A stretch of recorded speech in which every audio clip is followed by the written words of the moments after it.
Olá, pessoal! Mais um episódio do E Agora Jung. E hoje nós vamos falar de um tema nada fácil, notícias recentes, não apenas uma, né? Nós vamos falar hoje sobre aquela notícia do rapaz, jogador de basquete. Não vou falar o nome dele, porque eu acho que todo mundo já sabe, tá na mídia, e até pra gente, né, não reforçar. Mas que deu 60 a 61 socos na ex-namorada por questões de ciúme. Ele se achou no direito de deformá-la e ela está lá internada até hoje no hospital, esperando cirurgias para refazer o rosto, um quadro sério de saúde, e sem falar o trauma que essa moça vai ter para o resto da vida dela, assim, os impactos de uma violência são incrivelmente profundos e traumatizantes para qualquer pessoa, né? Especialmente para as mulheres. E aí, falando um pouquinho dos dados, gente, porque eu acho que assim, a gente precisa trazer aqui, refletir em cima de dados. A gente fica achando que o Brasil é um país de boas, que nós somos muito amorosos, a gente tem essa fama no mundo, né, de sermos muito acolhedores, até a gente falar de gênero. Quando nós falamos de gênero, nós falamos de muita violência. Nós somos um dos países do mundo mais inseguros para as mulheres viverem. A sensação de vitimização e de insegurança das mulheres no Brasil é muito alta em todos os sentidos, na violência psíquica, na violência sexual, na violência doméstica, no feminicídio.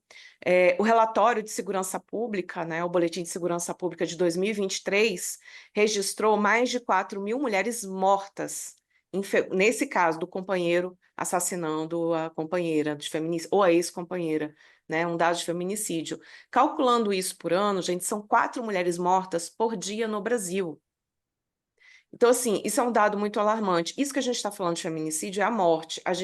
Se a gente levar esse dado para violência, para as violências, tem o dado do IBGE que fala que quase 20% das mulheres brasileiras relatam algum tipo de violência, independente da violência. E o maior medo, né, assim, delas está muito vinculado à violência sexual. Né, que a mulher tem mais medo normalmente da violência sexual, principalmente as mulheres mais jovens. Mas a gente tem que colocar que esses dados são subnotificados. Muitas mulheres não denunciam por vergonha, por medo até do parceiro ou da parceira, né, da pessoa que cometeu a violência. E normalmente a violência, o padrão de violência das mulheres é diferente dos homens porque ele acontece dentro de casa. O dos homens é predominantemente fora do domicílio. As mulheres não, dentro de casa e com pessoas da família. Né, no caso do companheiro ou ex-companheira, quando a gente tem esses relatos de feminicídio, de violência, né, a brutalidade contra a mulher está muito relacionada a reações passionais, né, a não aceitar o término da relação. Isso acontece muito nesse momento de término de relação. A mulher quer terminar a relação, ela já está ali num desgaste, ou terminou, né, entrou num processo de divórcio, o companheiro se acha no direito, né, ou ex-companheiro se acha no direito, né, como dono daquela mulher, de cometer uma violência, de espancar, de brutalizar aquela mulher. E aí a gente está falando de um machismo estrutural muito forte no Brasil. A gente acha que não é machista, mas todos nós somos, inclusive nós mulheres, e a gente precisa levar essas reflexões, a gente precisa trazer essa sombra à luz, né? Que isso é uma grande sombra, como diz o Jung, é uma sombra coletiva, não só nossa como brasileiros, mas eu acho que em todo o mundo. A violência contra a mulher é um padrão mundial, né? Principalmente quando a gente está falando de mulheres mais pobres, de mulheres pardas e de mulheres negras, né? Porque ainda tem a questão que as interseccionalidades, né, de cor e raça, e a interseccionalidade da questão de rendimento, né? Então, assim, claro que a violência não é específica da mulher mais pobre, ela acontece em todos os estratos, mas a mulher que tem ali um nível melhor de educação, ela tem mais acesso, né? A mulher que tem mais dinheiro, mais independência financeira, ela se submete menos à questão da violência, ela tem mais possibilidades de pagar um melhor advogado, de buscar uma assistência psicológica, né? Então, assim, a mulher que é mais pobre, ela tá vendida, né, gente? Ela tá num lugar de desassistência. E o quanto que ela é assistida pelo poder público, a gente precisa, inclusive, contextualizar que muitas, se a gente olhar a lei, a Maria da Penha, a gente olhar as leis que são vigentes, eu depois passo para a Paulinha, né, que tem o berço da advocacia e vai falar com muito mais propriedade do que eu, mas assim, normalmente quando a violência doméstica acontece, eles tiram a mulher de casa e levam para o abrigo. Em vez de tirar o agressor de casa e levá-lo para um abrigo, para ele receber aulas, né, de como ser homem, de como agir dentro de uma sociedade, de ter ética, de ter cuidado, eles tiram a mulher. Então é muito comum o relato de mulheres que sofrem violência e expõem isso, que levam isso para a delegacia, é isso.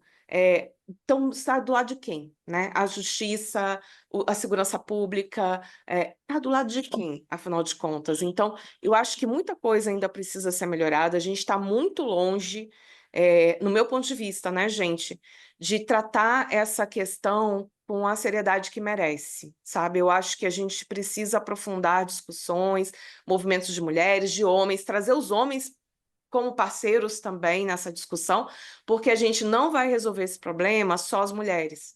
A gente vai resolver essa questão unindo forças, né? Conscientizando homens e mulheres da importância e de a gente mudar um padrão de pensamento, essas sombras coletivas, né? Esses complexos que constelam coletivamente. A gente precisa tratar isso com bastante cuidado, com muita amorosidade, mas todo mundo junto, desde pequeno, lá na escola, no processo educacional. Então, assim, é um assunto muito sério que a gente está trazendo hoje e a gente compadece, manda lembranças para todas as mulheres no Brasil que sofreram ou sofrem violência. Por favor, denunciem, por favor, se cuidem, busquem ajuda, sabe? Assim, a gente está aqui num momento até de manifesto, eu acho, né? Nós, como mulheres, acolhendo outras mulheres também, ou até outras questões aí, que não só mulheres, né? Mas outras pessoas também que sofrem violência. Paulinho, eu vou passar para você adentrar nessa questão mais jurídica e depois a gente passa para a Nath para a gente tratar a questão do autismo que foi aventada por esse moço que deu 61 socos, como se isso justificasse. Mas a Nath é super especialista no assunto, tá, gente? Ela vai trazer isso de maneira brilhante daqui a pouquinho. Paulinha, sua vez. Obrigada, Michela. Olá, nossos queridos ouvintes. Infelizmente, hoje é um dia de muito sofrimento nesse podcast, falar sobre um assunto extremamente delicado, extremamente intenso e com tantas repercussões. Infelizmente, esses casos que foram noticiados são poucos dos casos que são noticiados. Quantas vezes isso acontece e isso nunca chegou na mídia, e isso nunca virou notícia, e isso nunca mobilizou o ser humano, né?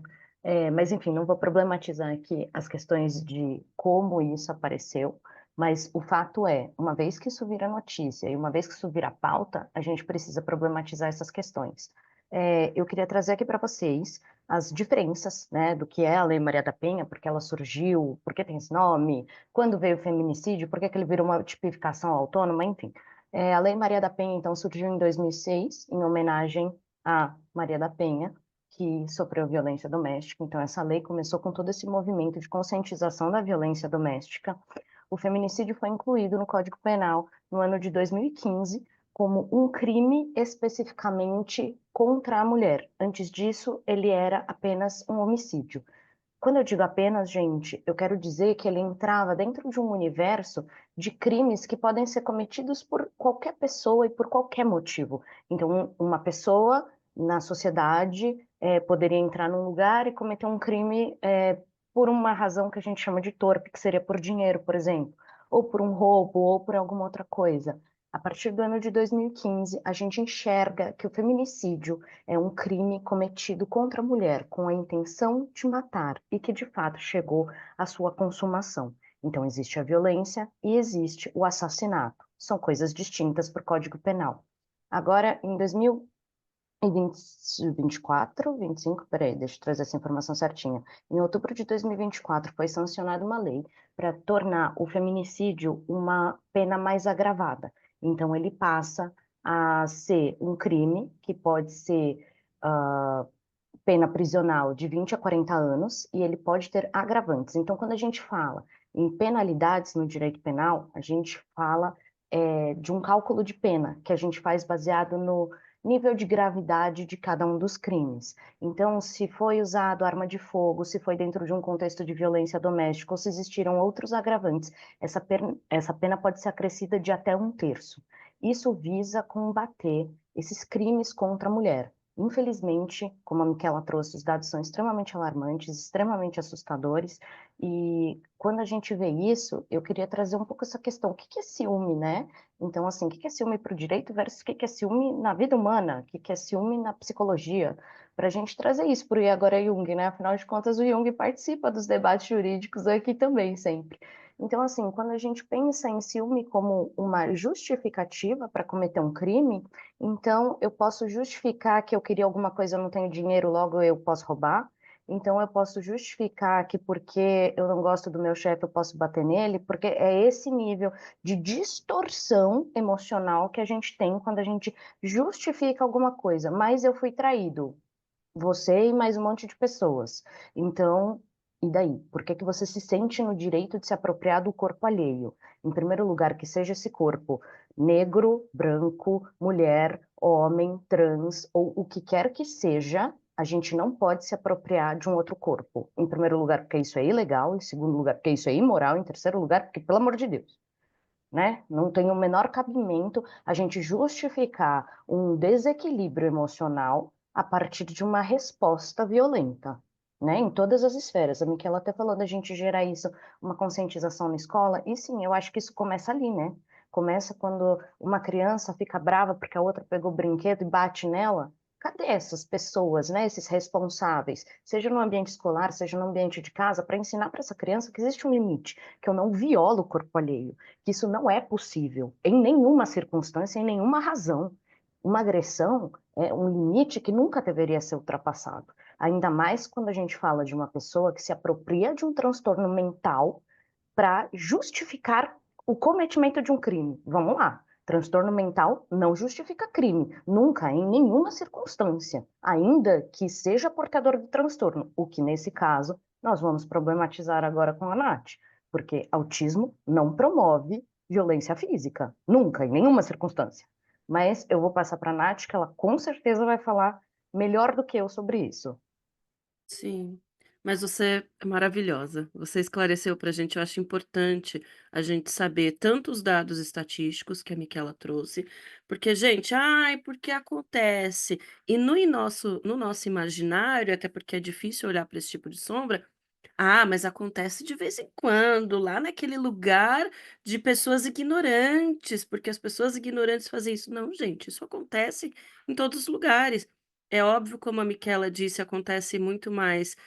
As pessoas que estão vulneráveis, como o nome já diz, elas estão suscetíveis a não conseguir sair daquilo, mas a verdade é que acontece em qualquer contexto, né? A diferença é que se de repente, como ela disse, eu tenho uma condição financeira, eu procuro uma ajuda, eu faço uma terapia, eu procuro, sei lá, um segurança, eu mudo do país. Uma pessoa que não tem dinheiro, não, né? E também é muito importante a gente saber exatamente as leis para a gente ter uma ideia, né, de como pode se defender. Isso é importantíssimo. Agora, eu não sei nem dizer o que que é mais lamentável nessa situação, porque assim, tem a questão do feminicídio, que já é uma coisa horrorosa, né? Para quem viu o vídeo, é extremamente impactante. Se você é minimamente sensível, não veja, né? Eu acho então que tem também uma dor que eu sinto agora, porque, gente, é uma outra mulher. E talvez você que esteja nos ouvindo vai falar assim: "Ah, mas de novo esse papo de feminista, porque tudo agora é mulher, tudo é patriarcado". Gente, mas por que que eu automaticamente já sou declarada como mais fraca, como, com menos capacidade, só porque eu nasci mulher? Ou só porque eu, né, faço parte de uma minoria. Então, esta é outra dor que acrescenta nesse evento, e acrescenta uma outra que assim, olha, já tem anos que eu tô nessa luta, né? Eu não me declaro como ativista do autismo, porque eu acho que eu deveria até fazer mais para ser uma pessoa que se intitula ativista. Mas dentro das minhas possibilidades, eu estou tentando estudar, eu acabei me tornando pesquisadora, não é segredo para ninguém que eu tenho um filho autista e aí, né, a gente se vê impelida a engajar nessa luta, então dentro da minha possibilidade como pesquisadora, como analista, eu tento fazer o meu melhor para que as pessoas que têm autismo elas possam tanto ter uma vida um pouco melhor, como a sociedade possa, quem sabe, mudar a forma que vê. E é uma luta justa, é uma luta válida, é uma luta necessária, até porque os números dos autistas no mundo estão alarmantes, né. Então a gente pula para 10 anos atrás, quando a gente tinha, 1 autista para cada 166 crianças nascidas vivas, para agora a gente ter 30, né, 1 autista para cada 30 crianças nascidas vivas. Então, são números alarmantes e a gente vai ter que entender como que vai inserir essas pessoas, como que vai cuidar dessas pessoas, como que vai olhar para essas pessoas. E aí, vem uma criatura dessa, um desquerido desse, né, e justifica um crime que ele cometeu por descontrole emocional, por sei lá por que motivo, e justifica na causa autista. Ainda que ele fosse autista, já já vou entrar um pouco melhor nisso, mas assim, aí isso invalida de certa forma toda uma luta que já é tão difícil, a gente luta há anos para dar um passinho de tartaruga. Aí uma pessoa fala uma coisa dessa, isso invalida essa luta, por quê? Esse inclusive é o motivo do meu doutorado, né, eu estou pesquisando de que forma as pessoas enxergam o autismo e os autistas, né. Aí a gente vê uma notícia dessa, o nosso imaginário coletivo já faz a gente pensar então: "Ai, os autistas são perigosos, eles são agressivos". Aí a gente desconstrói todo um trabalho que vem sendo feito para as pessoas entenderem que o autismo é um transtorno sim, que essas pessoas têm uma série de déficit, mas isso não quer dizer que elas são pessoas ruins, que elas são incapazes ou até que elas não possam se tornar cidadãos no sentido de contribuir mesmo para a sociedade e tudo. Aí vem um desquerido desse e desconstrói tudo isso, porque: "Ai, mas é só 1 ou 2 episódios, isso não vai impactar". Pois é, olha o impacto desse episódio, né. E aí esclarecendo para vocês mais especificamente sobre o autismo ele tem níveis, né, ele tem níveis que a gente chama de suporte, e os níveis de suporte ele depende o quanto de suporte essa pessoa vai precisar.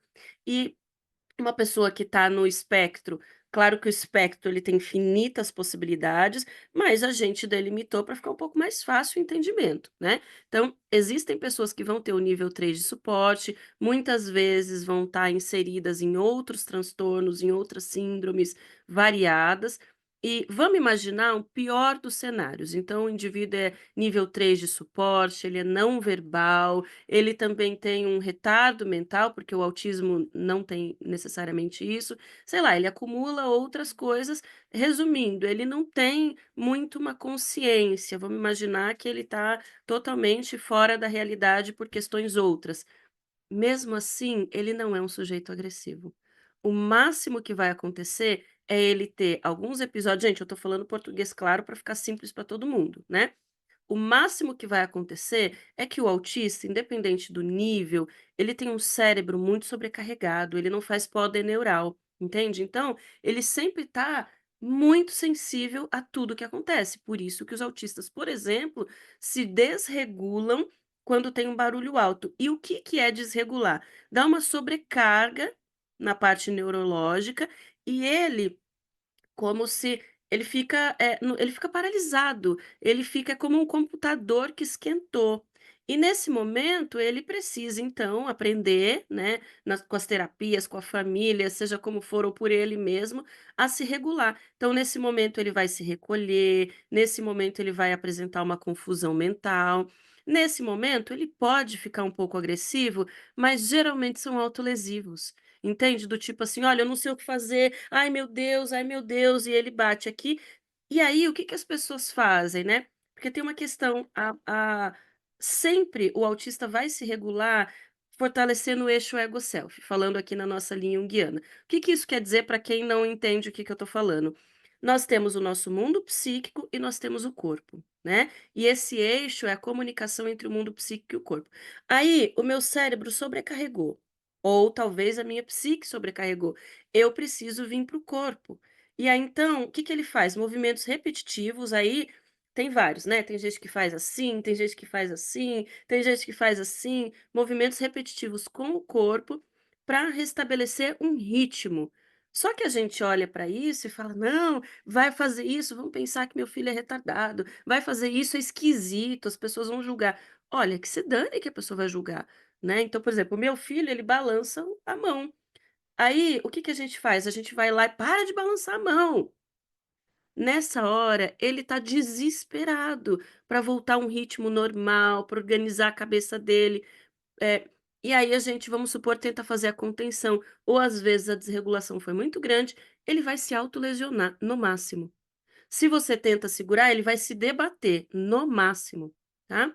"Nath, mas eu já vi alguém falar, eu na escola do meu filho teve um autista mais agressivo que bateu em alguém". Gente, vai pesquisar, vai entender, que você vai ver que essa pessoa, essa criança, desregulou por motivos outros fora dele, é certeza que alguém tentou fazer a contenção e, sem saber o que está fazendo, impedir ele de fazer esses movimentos repetitivos, que a gente chama de estereotipia para se regular. Muitas vezes está relacionado com episódios de bullying, muitas vezes está relacionado com episódios que para o autista soou como muito agressivo. Nath, então nesse caso, será que esse cara não achou que essa mulher fez alguma coisa, ele se sentiu agredido e aí ele se sentiu no direito de revidar?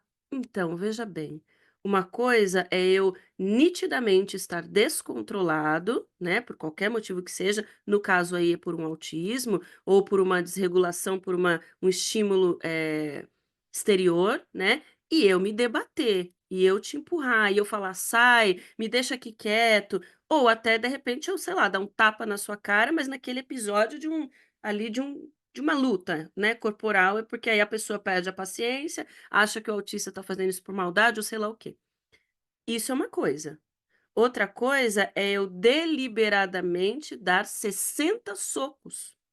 Porque vamos supor, se eu estou aqui conversando com a Miquela, e nós somos típicas, nós somos neurotípicas. E aí a gente perde a paciência, a gente é tomado por um complexo, a gente se desespera e uma voa na cara da outra, e eu dou um tapa nela, um soco, puxo um cabelo, sei lá eu.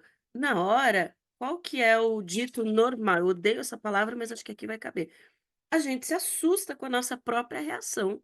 Na hora, a gente olha e fala assim: "Caramba, o que que eu fiz? Meu Deus!". E aí você até se afasta, assim, para tentar entender o que que você fez. Agora, eu continuo no movimento deliberado, isso já marca uma passionalidade, geralmente por afirmação de poder. Isso não tem nada a ver com autismo. O autismo, na grande maioria das vezes, ele é vítima porque ninguém entende ele é vítima porque poucas vezes é falado, inclusive na mídia. Eu acho que a gente está fazendo um serviço de utilidade pública de falar que, por exemplo, os autistas têm essa desregulação por sobrecarga sensorial. E ele precisa descobrir como se regular. As pessoas não falam sobre isso, né. Mas de forma nenhuma, tá certo eu justificar, um descontrole emocional desse, ou quem sabe até uma falta de caráter, ou sei lá o que está mais embutido em tudo isso, com um transtorno que faz as pessoas dificulta as pessoas terem, uma vida, plena, né, e ao mesmo tempo invalidar uma luta tão importante como essa. E eu posso garantir para vocês, né, eu sou mãe de um autista, eu fiquei casada há 18 anos com um autista. Óbvio que eu não respondo por todas as mães e óbvio que eu não respondo por todos os autistas, mas tô tendo a oportunidade de atender muitos autistas. Gente, eles não têm, nada justifica a violência, nada, nada. A violência vai passar por uma escolha. Eu escolho, eu não posso escolher o que vai acontecer comigo, eu não posso escolher o que eu vou sentir, porque eu que sou dos meus sentimentos, mas eu certamente posso e devo escolher o que eu vou fazer com tudo isso. E quando eu escolho, como vocês disseram, invadir o corpo do outro, olha, não tem justificativa, a verdade é essa. Sim, Nath, foi muito bacana o que você trouxe e muito profundo, até no nível de análise. E aí eu fiquei aqui pensando o quanto você usou a palavra deliberado e cabe muito bem, deliberadamente. Ou seja, eu, por própria escolha, no curso do exercício da minha vontade, sigo esta mulher até o elevador. Note, o que aconteceu? Qual que foi a cena que se estabeleceu? Eles brigam na região da piscina, ele joga o celular dela dentro da piscina. Ela se retira da cena. ela não estava engajada numa briga corporal com ele. Ele segue ela. Depois de todo o relato da Nath, a gente consegue verificar e especular que se fosse um autista, dentro de um contexto de autorregulação, num processo de tentativa de autorregulação, ele não teria essa capacidade de se dirigir até um elevador com a intenção de desferir golpes num espaço confinado em que ela não teria condição de se retirar. Note o tamanho da crueldade do que a gente está falando. E se a gente for usar transtorno para justificar a violência, então a gente não pode mais prender um serial killer, né? Porque afinal de contas, um psicopata, um narcisista, uma pessoa que fere outro ser humano, ela é uma pessoa transtornada, então não existe crime, né? Inclusive, essa é uma das principais defesas desse tipo de criminoso, que não, mas eu não estava nas minhas plenas faculdades mentais. Então, se a gente for expandir isso e começar a usar transtorno mental como justificativa para cometer crime, a gente vai chegar num abismo social. Vocês concordam comigo? Sim. Que, assim, A o gente vai corpo chegar num humano... campo perigosíssimo, né? Se já está difícil Exato. pelos dados estatísticos hoje em dia, imagina se a gente abre essa porta. Exato, e assim, corpo humano deveria ser a primeira propriedade privada do ser humano.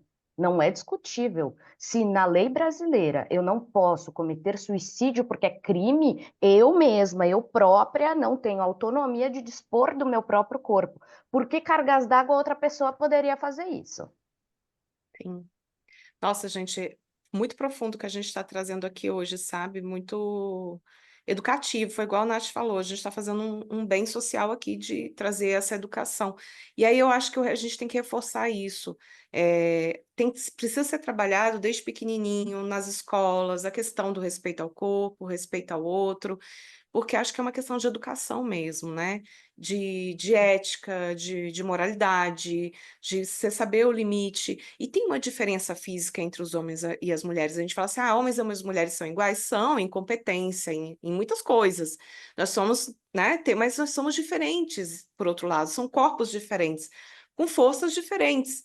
Então, assim, essa masculinidade, né? Essa imagem de homem precisa ser reconstruída, trabalhada. Eu estava vendo até um vídeo ontem mostrando esse novo Superman com o Superman anterior, né? E a diferença que o Superman atual, eles tiveram cuidado de trazer um Superman mais humano, mais brincalhão, mais empático, diferente do outro que era mais raivoso. Aí eu falei assim, nossa, é mesmo, né? Tem uma estereotipia de homem aí, né? Então esse homem mais bruto, é um estereótipo que cola muito, né? Que muitos homens se veem refletidos, se veem identificados. E aí, quando você traz uma versão, né, mais empática, mais bem-humorada, mais acolhedora, ela causa estranheza.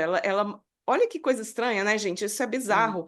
Como estereótipo de homem, o que que significa ser homem? Qual o símbolo de ser homem aqui no nosso país? Qual é a representatividade disso, sabe? Como trabalhar e refazer essa ideia, porque a gente sabe, o Jung ele fala das estruturas arquetípicas, mas a estrutura arquetípica é uma forma, a gente alimenta, a gente vai dando forma para isso. E a gente está dando forma para isso né, há milhares de anos, desde que o ser humano existe. Isso pode mudar? Pode. A gente muda a imagem, a gente pode refazer as imagens, a gente não precisa mais achar que o homem bom é aquele homem forte, duro, inflexível, que não chora. Não, o homem pode. Eu acho que, inclusive, é até muito libertador para eles, de poder expressar as emoções, de poder expressar o lado mais feminino, essa ânima deles, ser mais, né, uma ânima mais positiva, esse lado, né, que está ali interno dele, poder se expressar de uma maneira ali tranquila, fazer parte ali da rotina do dia a dia. A gente está trazendo conceitos, eu sei, muito profundos, né? Se forem difíceis, a gente também pode fazer um novo, né? Trazer um novo episódio aí, talvez, para falar de ânimos e ânimas e tal, porque são conceitos muito profundos do Jung, mas é isso, todo homem tem uma contrapartida interna feminina, e essa contrapartida interna feminina vai trazer essa suavização, vai trazer essa, né, essa leitura de masculino mais positivo, que é uma flexibilidade egóica que precisa ser trabalhada, porque quando a gente está na brutalidade, a gente está numa polarização, está num masculino adoentado. Então, a gente precisa trabalhar isso como um todo, como um complexo coletivo, mas também no nível individual, claro, lá no nível do setting terapêutico, estamos nós lá, analistas, né, psicólogos, terapeutas, trabalhando e ressignificando isso. Mas eu acho que é importante trazer isso para o jogo, porque é isso que está em jogo, não é o autismo. É como a Nath falou, o autismo é uma condição, né, atípica, e que a pessoa vai ter lá características e formas de lidar com o mundo, e tudo bem, faz parte daquele lidar com o mundo, e que a gente também tem que aprender, assim como outras, né, formas atípicas, né, muitas outras que existem. Nós estamos aí lidando com o mundo mais atípico. E o que está sendo trazido nessa atipia? É isso, talvez essa releitura. Será que a gente precisa rever o mundo, rever as estruturas? Acho que eu já falei demais, meninas. Eu vou trazer, já a gente finalizando, né, o nosso podcast, eu vou trazer aí os comentários da Paulinha e da Nath, para a gente já ir encerrando, finalizando, mas assim, o assunto é muito profundo, gente. Eu me sinto muito honrada de estar aqui, poder falando com essas duas mulheres maravilhosas. Sério, chego a arrepiar aqui. Meninas, vocês podem dar os encaminhamentos agora. Nós 3 mulheres maravilhosas, veja bem, tá? Eu queria só acrescentar uma outra coisa, para quem não conhece, já tem aí um tira-gosto. De repente, a gente faz um outro explicando só sobre autismo, porque tem mais um mundo de coisas. Veja bem, a maior dificuldade do transtorno do espectro do autismo é a comunicação. Porque, pensando aqui de um ponto de vista junguiano, essa pessoa tem muita dificuldade em fazer movimentos empáticos. Não é que ela não se importe com o outro, não é que ela não tenha sentimentos, mas ela tem muita dificuldade de fazer essa ponte entre o eu e o não eu.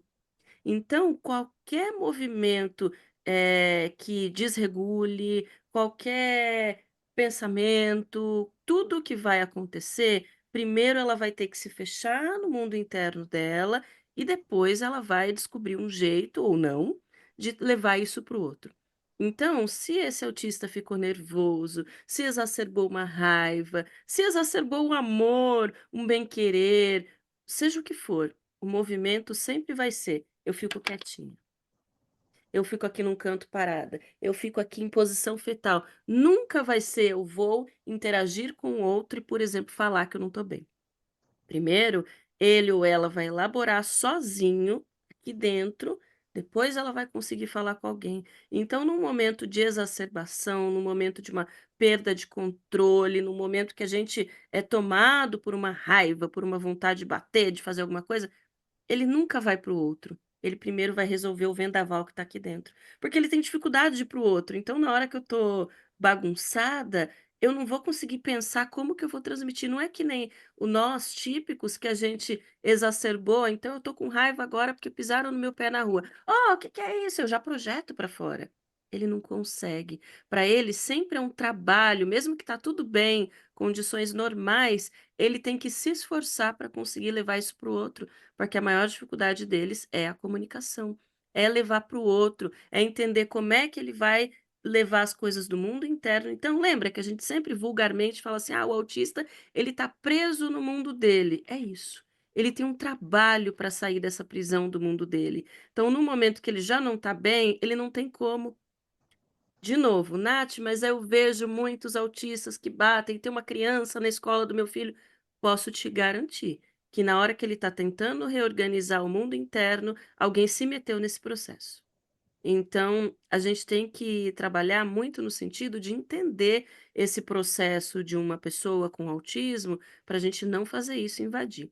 Eu estou explicando tudo isso assim um pouco mais técnico, para dizer para vocês, não tem a possibilidade, eu não estou duvidando que esse desquerido seja autista, mas é este movimento com uma premeditação, com tal premeditação que a gente observa, não tem como ser por conta do autismo. Obrigada, gente. Gente, é Paulinha? um privilégio participar de um universo em que a gente pode trocar com gente que traz posições tão diferentes. Então, eu trouxe um pouco dos aspectos jurídicos, a Miquela traz aspectos de dados, a Nath, muito estudiosa do autismo. É uma delícia poder trocar com vocês. Infelizmente, a temática é dura, ela é severa, mas é um lugar de tanto prazer, assim, poder estudar e poder dividir aqui com vocês, para a gente poder levar essa psicoeducação para as pessoas, porque infelizmente ainda existe muita estigmatização dos transtornos mentais, não só do autismo, mas de tantos outros, né? A gente tem uma visão tão desclassificada sobre o transtorno mental, ainda hoje as pessoas acham que depressão é uma questão de escolha, é uma questão emocional, não entende todo o processo, inclusive organicista, que se passa dentro da cabeça das pessoas. E eu queria, só para finalizar, retomar uma coisa que a Michela falou, que eu achei muito legal, e é o quanto a gente vai nutrindo o arquétipo. E aí eu parei para pensar do quanto a lei é arquetípica. Dentro da faculdade de Direito, a gente estuda que a lei vai se alterando conforme o costume da sociedade vai se alterando. Então, a lei é sempre um reflexo do espaço social, no tempo e espaço em que a gente vive. Então, assim, por que que a lei do feminicídio foi colocada? Por que que ela foi alterada? Por que que a Lei Maria da Penha virou uma questão? Porque isso começou a cometer estruturas da sociedade, não só dentro do jurídico. O jurídico não é descolado da sociedade, ele reflete aquilo que as pessoas estão vivendo e pensando. Então, quando a gente pensa em estudar direito, a gente pensa em estudar história. E muito provavelmente esse é um momento histórico do autismo, em que existem medidas públicas sendo criadas para conscientização, em que você já vai num shopping e você vê vagas reservadas para autistas, em que você vê carros com o símbolo do autismo pela conscientização. Então, que bom que a gente pode viver num momento histórico de falar livremente sobre isso. Que bom que medidas estão sendo feitas para que isso daqui a pouco seja uma lei, para que o respeito ao autista não seja mais uma questão, para que a gente consiga reiterar o quanto isso é relevante e o quanto feminicídio nunca vai ser justificado pelo autismo. Sim. E para fechar, gente, e agora Jung, né? E agora Jung? Jung há mais de 100 anos atrás, imagine Jung agora. Eu fico pensando, como estaria Jung agora, nesse podcast, conversando com a gente? Porque a violência sempre existiu contra a mulher, né? Então, assim, no tempo dele também. Só que talvez não fosse comunicada, colocada para a sociedade, né? A relação com a mulher naquele tempo era diferente da relação que nós temos hoje, né? Nós somos ganhando direitos, nós estamos ainda em busca de direitos, né? Ainda é um processo em construção, a gente não pode dizer que a gente atingiu o ápice da luta, né, por melhorias, por justiça, acima de tudo. Mas é isso, estamos aqui para discutir, para ampliar, mas sem polarizar, entende, gente? A gente trazer com a psicoeducação, como disse a Paulinha, com a amorosidade, como disse a Nath, para a gente entender o contexto, avaliar. E a gente está trazendo isso, né? O Jung, de uma maneira mais prática, mais palatável para as pessoas, né? Para ele não ficar tão descolado, tão técnico, e a gente trazer o Jung na vida prática para vocês. Então é isso, gente. Fiquem à vontade para acessar outros episódios, para comentar também. Nós temos na nossa página no Instagram, nós temos o nosso canal no YouTube, tá bom? Também lá no TikTok. Nos acompanhem, tem muitos temas interessantes, muita coisa bacana publicada, assuntos muito diversificados com pessoas maravilhosas participando desse podcast. Então é isso, a gente deixa o convite e também por sugestões, tá, gente? Fiquem à vontade de trazer, de comentar, de falar assim, poxa, meninas, vamos. Por que vocês não trazem um tema tal, tá? A gente está super aberto, gente, para acolher as demandas também. Obrigada, Nath, obrigada, Paula, obrigada a todos vocês que estão nos ouvindo. Grande abraço a todos.